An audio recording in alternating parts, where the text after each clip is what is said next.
જય જલારામ, જય શ્રી કૃષ્ણ. આજે હું બનાવીશ કોકોનટ સુખડી. બાળકો વડીલો બધાને ભાવશે.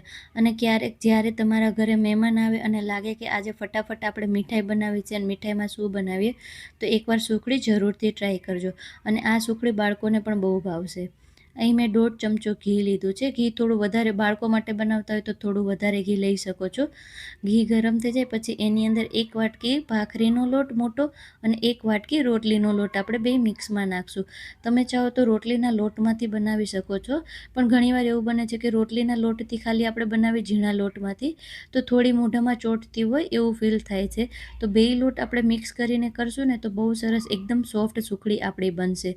અને લો ફ્લેમ પર આપણે લોટને 8 થી 10 મિનિટ સુધી કન્ટિન્યુ ચલાવતા રહેવાનું છે. વચ્ચે એને મૂકી નથી દેવાનું અને બીજા કામે નથી લાગી જવાનું, નહીંતર આપણો લોટ બળી જશે.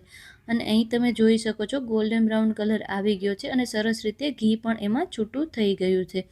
તો આવો કલર આવી જાય ત્યાં સુધી આપણે શેકવાની છે. પછી બહુ વધારે કલર આવી જાય ત્યાં સુધી શેકશો તો પણ આપણી સુખડી એકદમ કડક થઈ જશે, એટલે વધારે પણ નથી શેકવાની. પછી એની અંદર આપણે કોકોનટ પાવડર, ડ્રાયફ્રૂટ પાવડર અને એલચીનો પાવડર મેં નાખ્યો છે. આ બધી તમે તમારા ટેસ્ટ પ્રમાણે વધારે ઓછું નાખી શકો છો.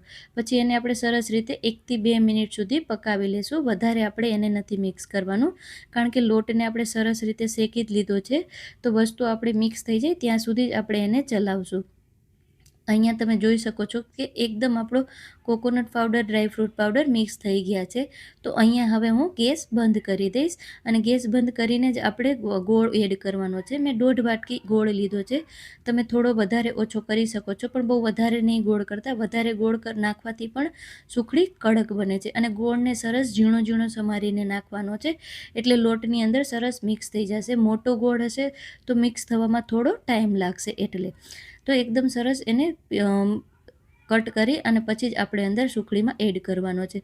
અને અહીંયા ગોળ સરસ મિક્સ થઈ ગયો છે. તમે જોઈ શકો છો કે લોટની અંદર લોટની કન્સિસ્ટન્સી કેવી થઈ ગઈ છે, એકદમ કઠણ જેવો થઈ ગયો છે.